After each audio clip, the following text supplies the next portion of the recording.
Hello everyone. এই প্রথমবার আমি তোমাদের সঙ্গে একটা আমার ছোট্ট ব্লগ ভিডিও শেয়ার করব। এর আগে কোনোদিন আমি এরকম ব্লগ ভিডিও নিজের ভয়েসে শেয়ার করিনি। তো চলো আজকে আমার ব্লগে কি আছে সেটাই দেখা। তো সবার প্রথম আজকে আছে বাজার থেকে আমরা যেই সবজিগুলো নিয়ে আসি, তো সেই সবজিগুলোকে প্রথমেই জলে এক ভিনিগার এবং তার সঙ্গে লবণ দিয়ে সেটাকে প্রায় আধ ঘন্টার মতো ভিজিয়ে রাখি। কারণ ভিনিগার আর লবণের মিশ্রণে এই জিনিসটি থেকে যেই সার দিয়ে তো এগুলো যেহেতু তৈরি হয়, তো সেই জন্য সেগুলো জীবাণুমুক্ত করার জন্য তো এটাকে লবণ আর ভিনিগার দিয়ে আমি প্রায় আধ ঘন্টা মতো কিন্তু ভিজিয়ে রাখি। প্রতিবারই আমি এরকম করি। তো চলো, তারপর এদিকে আমার ভাত বসানো হয়ে গেছে এবং বাজার থেকে নিয়ে এসেছিল মাছ। সেই মাছটা এখন ধোয়া চলছে।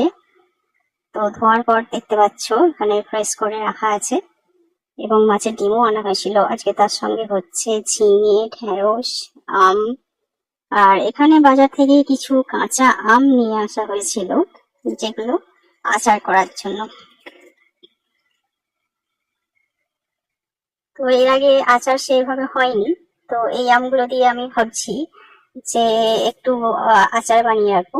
তো আমাদের টক আচার যেহেতু কেউ খায় না, তো এটা সেজন্য মিষ্টি আচার করার প্রস্তুতি চলছে। তো এখানে আমার মা আচার ভাবি আছে, আমাকে প্রত্যেকটা কাজে কিন্তু হেল্প করছে। আর এদিকে আমি অল্প একটু চিয়া সিড ভিজিয়ে নিচ্ছি, কারণ এখানে আম আর টক দই দিয়ে ওটা একটা লস্যি বানানো হবে। কারণ এই গরমে তো বুঝতেই পারছো যে কতটা কষ্ট হচ্ছে কাজ করতে, তার মধ্যেও এই রান্নাঘরে এত কষ্ট।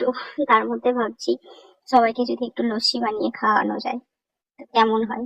তো চলো, আমার এখন এই লস্যি বানানোর পর্ব চলছে। আহ লস্যির মধ্যেও আমি চিয়া সিডটা দিয়ে দিলাম। দেওয়ার পর সামান্য চিনি, যে যেমন মিষ্টি খেতে পছন্দ করো।